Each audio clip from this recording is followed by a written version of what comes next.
What up, Hope Biscuits? It's your girl Skitten, back at it again, and we are here to see why superheroes are saving us wrong. Y'all are fucking the fuck up, and that's why don't nobody wants your asses around.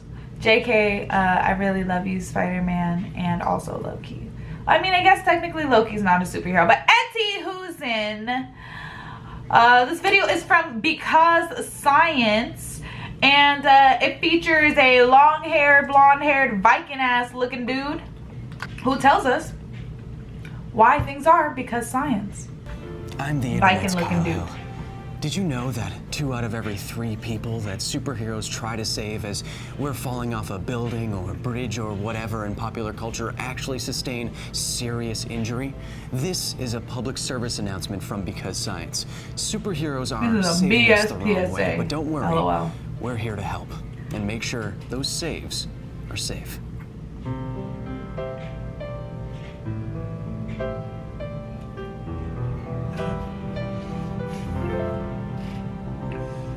Alright, so you know the trope. In any superhero story where a person is falling to their doom or about to crash a car or otherwise hurtling towards destruction, characters like Spider-Man, Superman, and Shazam save us by stopping our motion almost instantaneously. This works in popular culture, and it kind of makes sense, right? As a tactic, if you don't think about it, save someone as quickly as possible. Right. But this does not work with human physics for a very specific reason. We're fragile.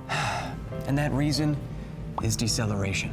As we've talked about many times on this program, slowing down too quickly can be very dangerous, if not straight up deadly, for the human body. And I'm gonna stop talking like that right now. Generally speaking, once an object is in motion, you have to change its velocity in the direction opposite to its motion in order to slow it down. This follows from Isaac Newton's first law of motion, which states that an object in motion tends to stay in motion unless acted upon by an outside, unbalanced force. Hit. Visualizing this stuff is just a bit easier up here. So say we have an object heading towards me. If I am tasked with very heroically changing this object's velocity, catching it and slowing it down, from Newton's second law of motion, we can see just how much force that's going to take. But just looking at the equation, we can see that if we extend the amount of time the catching process takes, the force is going to go down. But if we catch the object all at once, the force goes way up because the time goes way down. This is fine when an object is built to handle these kinds of forces. The only problem is People are humans not. are not. This is basic physics. We're fragile, delicate flowers, and don't y'all forget it. And you probably know it intuitively. My point is, it doesn't seem to be intuitive at all to most superheroes in popular culture. Hey, look, they're For superhuman, example, okay? in Shazam, our hero saves a bus full of people after that bus falls about 30 meters or 100 feet, based on the length of the bus. Using that fall distance and the acceleration due to gravity on Earth's surface, you can calculate that the final velocity for this bus will be around 24 meters per second, or over 50 miles per hour, right before Shazam catches it. The problem is, look how quickly Shazam catches it. He catches this bus full of people after falling off of a bridge in just a few film frames with fully extended arms. Using the exact timing from the movie, this deceleration would then be around 60 Gs, entering into the death zone for sudden impacts for humans. And in fact, Shazam probably made it even worse. If he wasn't there, the bus probably would have hit the ground and crumpled at least a little bit, extending the amount of time the bus takes to come to a stop, so that everyone inside of the bus isn't pulling rocket sled Gs and hitting a metal tube and, you know, becoming... Anyway, for another example, look at Spider-Man save this guy. Did Spider-Man kill that guy? And watch Hancock safely stop this train. I mean, I know he's an anti-hero, but that conductor is conduct dead. I was gonna say, but in defense of Hancock, his concern was not necessarily saving people safely. My point is that there has to be a better way. If superheroes want to save our squishy bodies, they need to stop acting like heroes and put themselves in our position. Who am I now? Who could say? Who Let's take the simplest possible scenario. Say you are some hero and some poor fellow has just fallen off of the top of a 10-story building. Okay. How do you stop this person without stopping them permanently? Well, the solution is to fall with them, don't just catch them. What? Going back to our general force equation, the easiest way to decrease the amount of force on a decelerating object is to increase the amount of time that object is decelerating How? for. The problem again with real life is that gravity is deceptively aggressive. While it may take a guy falling off of a building dozens of seconds in a movie to get close to the ground, in if real you were to life, fall under you're free fall dead. in Earth's gravity off of a building that is 10 stories tall, maybe 30 meters, then it would take just 2.5 I was gonna say, you're seconds to fucking reach the dead. ground for you.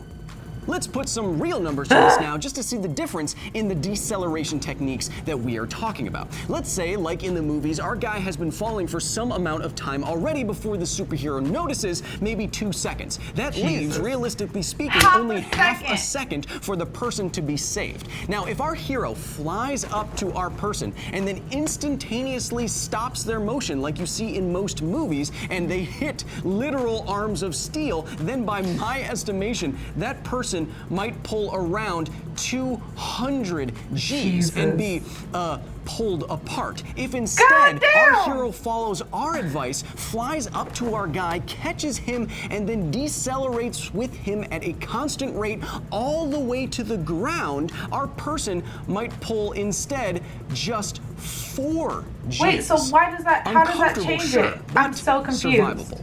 From these physics, we can make a general rule for heroes attempting to save falling humans. No matter the height, try to make the catch time as close as possible to the remaining fall time.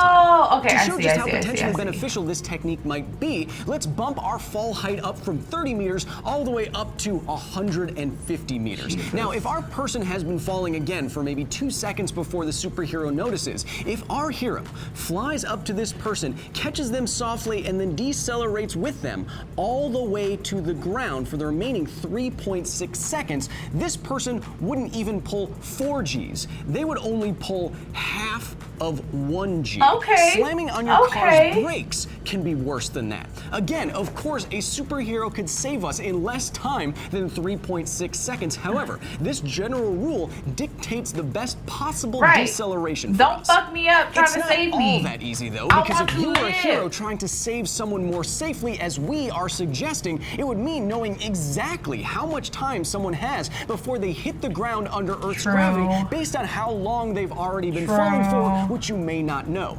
Thankfully, there's a general rule for this too.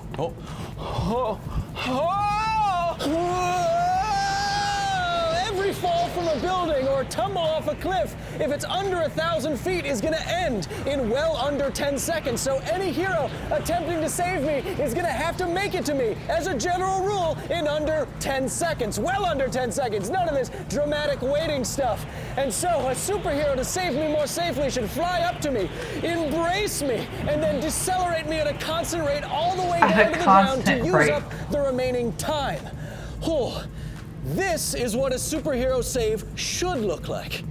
Wow, one hand, you're so strong. Stupid. You almost never see pop culture saves like this, but I don't necessarily blame the movies themselves. It's just not as dramatic, and sometimes the movies do get it right.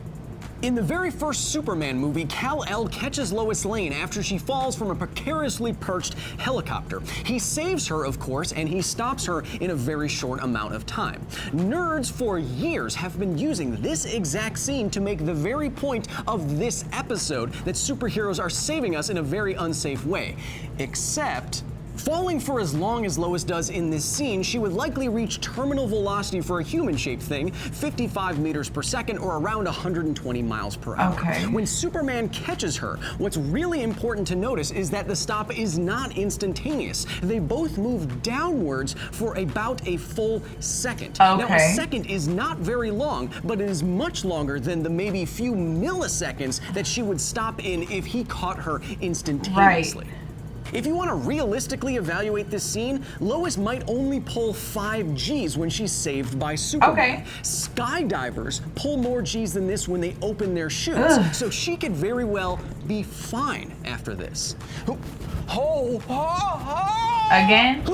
You're clumsy, sir. Superheroes wanted to keep all that drama, though, and catch cars and buses and science boys abruptly. They'd have to control for another variable, velocity. If superheroes wanted to stop us in the shortest amount of time that we could handle, they cannot let us fall for too long, or else our bodies can't handle it because we'd be going literally too quickly to catch. There's no ground in here.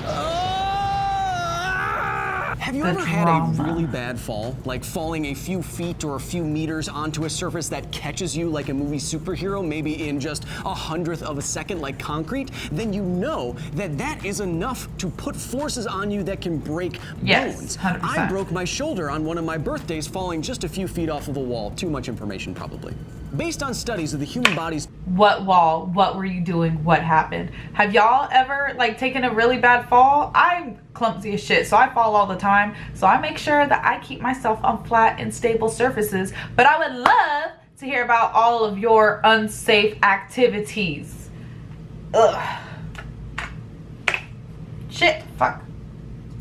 Tolerance to G forces, we know that the body can handle a decent amount of G over a short period of time. However, if those time periods get too small, then the G's get dangerously high. Okay. And if the G's are dangerously high, then the time period doesn't really matter. So for our more Hollywood-style catch, we're going to set the limit for that catch at 40 G's worth of deceleration over just 50 milliseconds based on the literature. To stay under 40 G's with the shortest possible stop duration to make it look more like a Hollywood-style save, a superhero would have to save a falling person in less than 2 seconds after the start of their fall, which means they can't fall further than about 20 meters or 65 feet. Now, this doesn't look anything like it does in the movies. Catching a falling person very, very quickly after the start of their fall, eliminating all the drama. But that just proves our point. Superheroes are saving us the wrong way. Look, they get it. It's fine. Superheroes. They can save us any way that they want to. A catch is obviously better than no catch. But if they are going to save us, maybe they should think about how they are saving us. Decelerate us all the way down to the ground. Give us the most amount of time to lessen the forces on our body. Please, stop catching us like you catch a bullet or something. Otherwise, you'll save us. Sure, but we might be unable to say thank you. Because science. Ow, my back is still tweaked, even with my own advice. So basically what you're saying is superheroes need to get their fucking shit together and start paying more attention to their surroundings so they can save us better and faster. I agree with you, Viking man. I agree. And with that, peace out, ho biscuits. It's Skittin' Lit.